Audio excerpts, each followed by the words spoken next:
जब हम चक्कर लगाएंगे तब मैं अंतर मापने का नया तरीका खोजूंगा।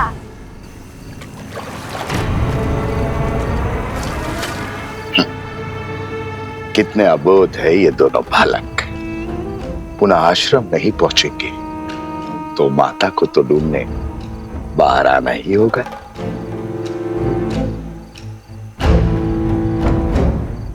शीघ्र मिलते हैं बालकों।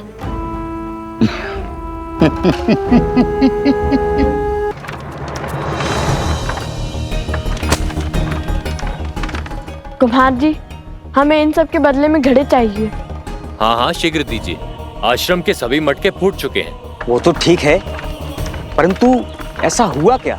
कोई भूचाल आया था कि आश्रम के सारे घड़े एक ही दिन में टूट गए? भूचाल ही समझिए। कुछ उद्दंडी बालकों ने उपद्रव मचा रखा है आश्रम में। नए घड़े तो मिल जाएंगे, पर उनके बदले इतना अनाज चला गया। अब खेतों में और अधिक परिश्रम करना पड़ेगा। हाँ बहन, इस वर्ष की फसल बहुत ही परिश्रम मांगेगी। बालकों की उद्दंडता पर अंकुश रहना चाहिए। कब समझेंगे कि जब कोई बिना विचार किए कार्य करता है तो परिणाम पूरी समाज को भुगतना पड़ता है।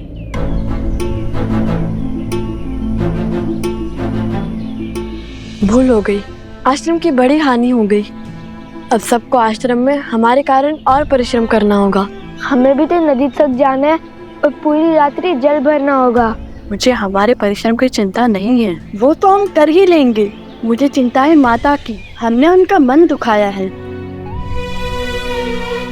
न जाने वो हमें क्षमा करेंगे भी या नहीं।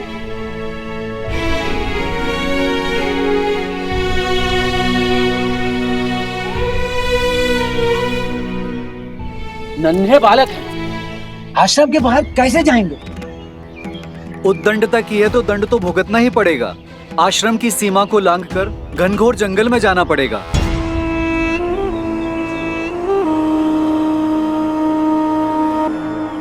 आज नहीं तो कल कोई तो इस आश्रम की सीमा लांघेगा ही,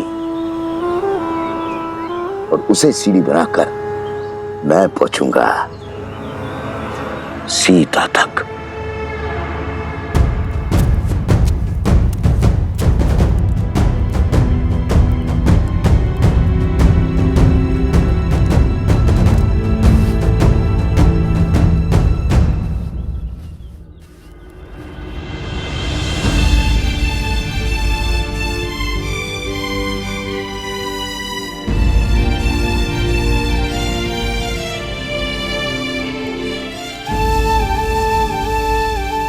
अब ऐसी भूल नहीं होगी माता।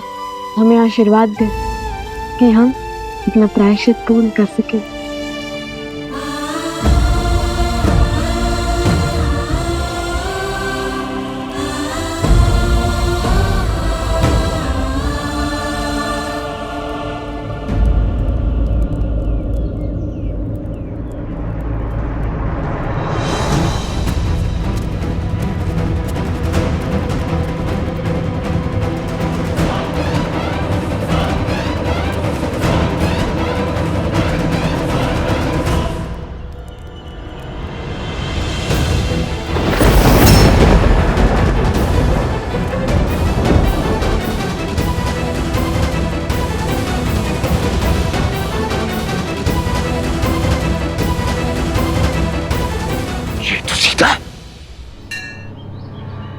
अर्थात ये दोनों बालक सीता और राम के।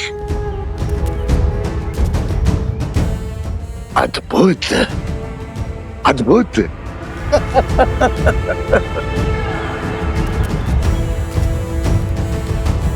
12 वर्ष की प्रतीक्षा अंततः समाप्त हुई।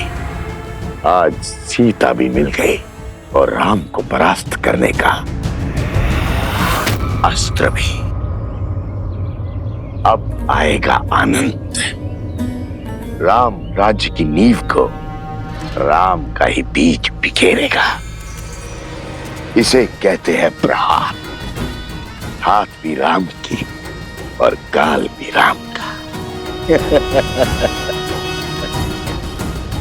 माता आश्रम में है तो क्या हुआ, पुत्र तो आश्रम से बाहर आ गए, अब यही दो कोमल कोमल बालक मुझे सीता तक बचाएंगे। राम, सिया राम।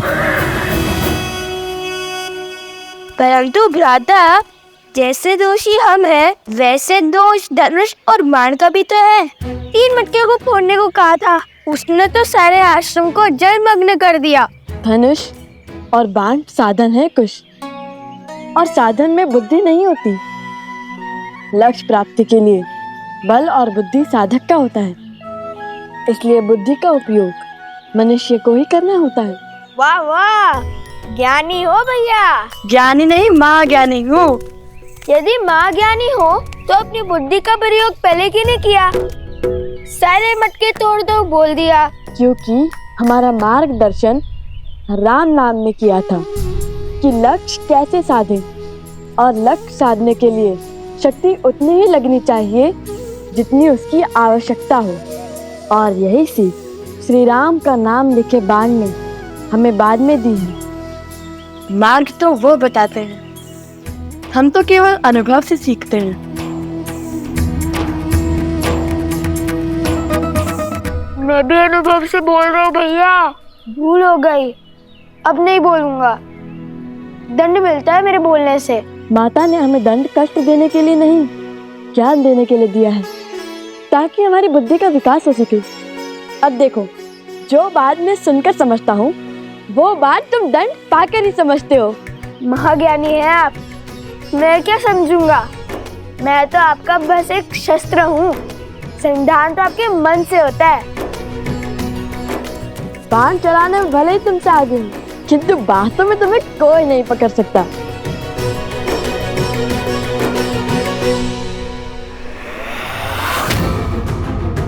सीता तक पहुंचना है तो उसके पुत्रों को वश में करना होगा। आपके उत्तराधिकारी धर्म और कर्तव्य के पथ के लिए सच हो रहे हैं आर्य। दोनों जितने नटखट हैं उतने ही पराक्रमी भी हैं। अपने पिता की मर्यादा और पूर्वजों के मान का भार उठाने के लिए शीघ्र ही तैयार होंगे आपके लवकुश।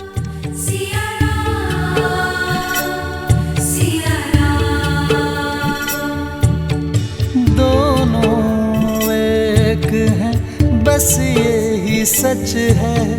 राम लक्ष्य और राम ही पथ है। विरह की आग में जले सिया राम। एक है तन और एक है प्राण।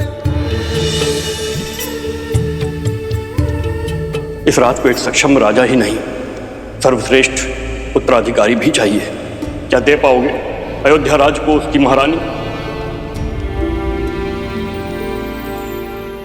आपको तो भोजन खिला दिया है, किंतु हमारे दोनों पुत्र भूखे होंगे, और कुश को तो बहुत अधिक भूख लगती है आर्य।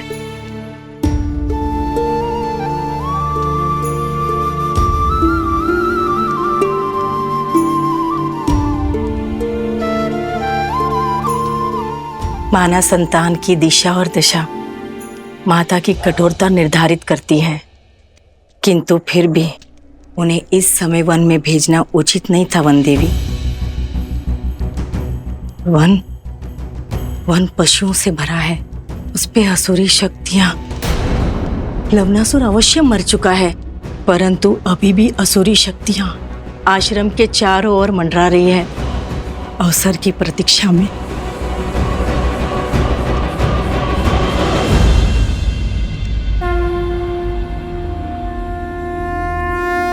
गणेश, पूछो पुत्र, क्या प्रश्न है मन में? यज्ञ तो मन की, राज्य की, समाज की शांति के लिए किया जाता है ना? फिर उसमें बैठे राजा के लिए पत्नी का साथ क्यों अनिवार्य है? श्री राम तो स्वयं नारायण है, वो यज्ञ से नहीं, यज्ञ उनसे पवित्र हो जाएगा ना। ये बताओ गणेश कि जीवन का आधार क्या है? संतुलन। तुम्हारा उत्तर सर्वथा उचित है गणेश। ये संसार, ये प्रकृति संतुलन पर ही आधारित। जैसे दिन को संतुलित करती है रात्रि, बुराई को संतुलित करती है अच्छाई, वैसे ही पुरुष को संतुलित करती है स्त्री। किसी भी यज्ञ का उद्देश्य और फल तभी प्राप्त होता है जब उसमें दी गई आहुति संतुलित। इसीलिए यज्ञ में या जीवन में पुरुष के साथ स्त्री का होना आवश्यक ही नहीं, अनिवार्य भी है।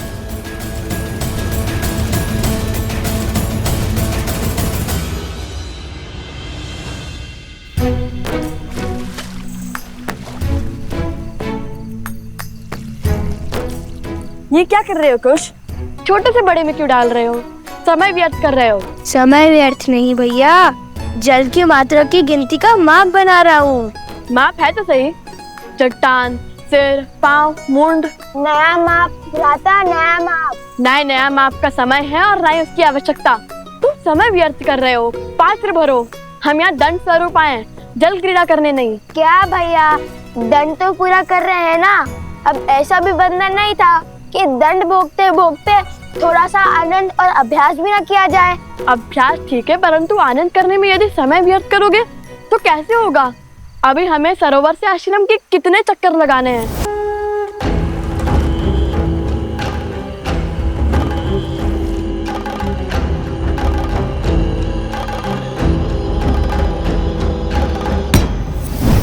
क्या आदेश है राक्षस श्रेष्ठ? किसे सताना है? रहोगे राक्षस के राक्षसी।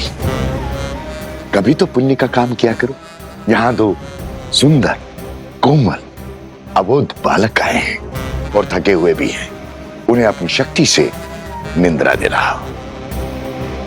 बाकी का काम हम स्वयं करेंगे। जाओ।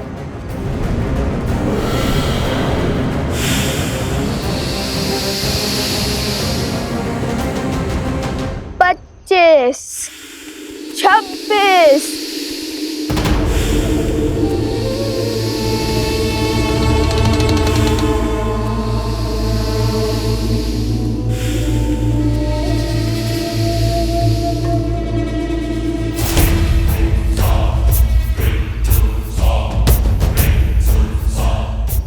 सत्ताईस, 28। ये क्या कर रहे हो कुश? बताया तो था, अंतर गिनने का नया तरीका।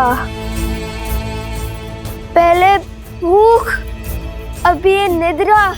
कुछ भोजन मिल जाता तो कितना अच्छा होता। नहीं, 41। जब तक ये कार्य पूर्ण नहीं होता तब तक ना ही हम भोजन कर सकते हैं और ना ही निद्रा ले सकते हैं। नहीं तो माता के मन को ठेस पहुंचेगी। चलो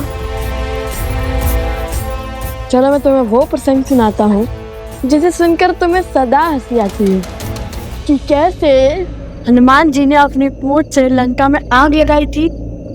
सुनाओ। यदि रोकूंगा तो आप रुकोगे तो नहीं। सुनाई दीजिए।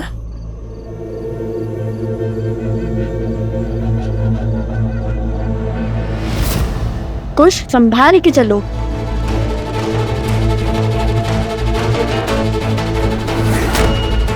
कुछ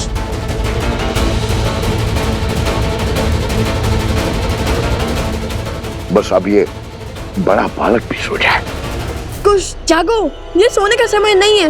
उठो कुछ।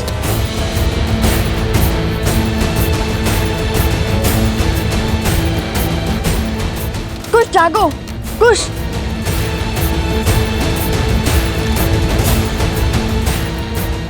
कुछ जागो।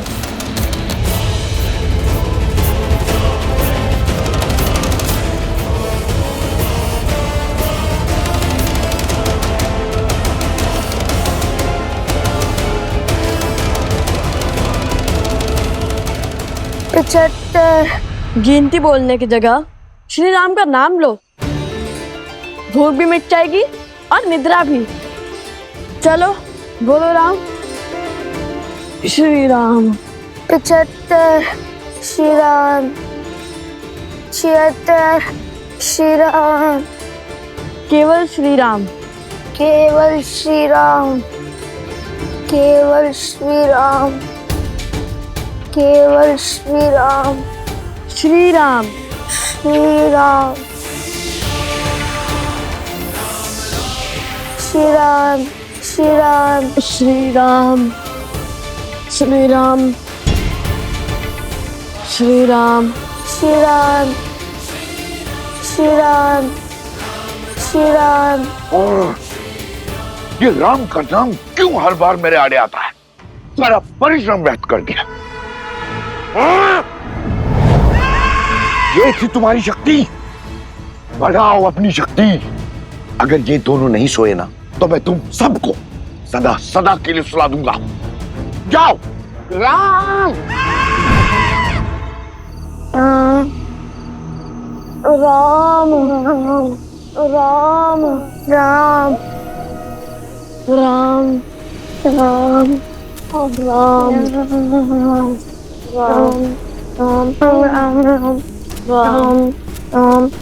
राम राम।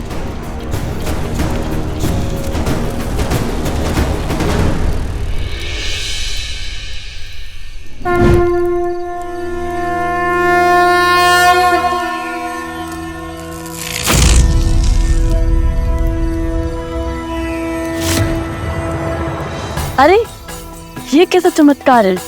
आश्रम में प्रवेश करते ही निद्रा छूमंतर हो गई। लग रहा है जैसे निद्रा आ ही नहीं रही थी। अरे तुम जल ले भी आए?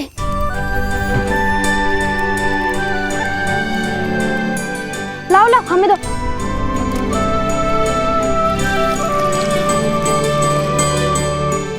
तुम दोनों ठीक तो हो ना? बहुत वीर हो, लव कुश, पर इतना जल आश्रम के लिए पर्याप्त नहीं होगा, और जल की आवश्यकता होगी। तो क्या वन देवी के पुत्र थकते नहीं हैं?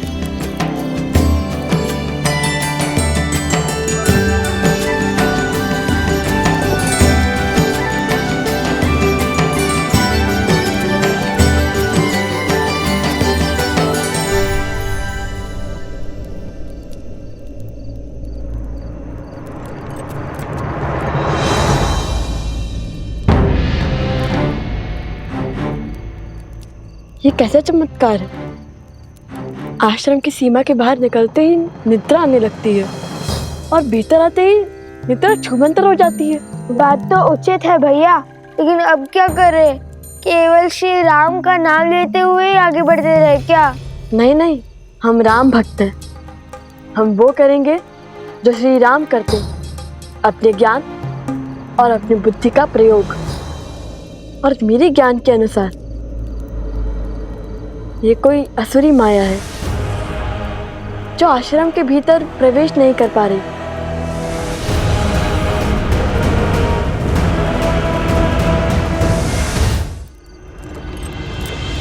तो आज छिनमिन कर ही देते हैं भैया। अब आया ना दंड का आनंद। बताइए भैया, कहाँ है वो राक्षस? जो दिखेगा ही नहीं उस पे लक्ष्य कैसे साधोगे?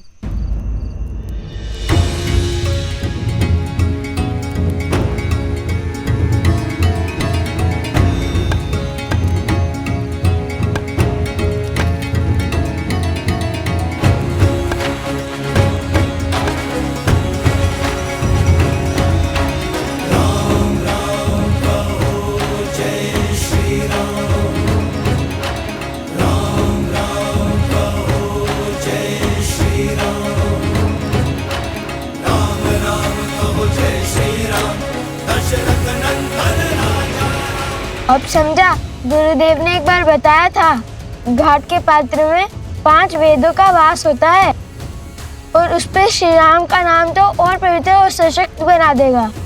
इसमें माया प्रवेश नहीं कर सकती लव भैया। लव भैया, उचित समय पर उचित पद स्मरण आता है आपको, इसलिए तो मैं आपका अनुसंधान करता हूँ।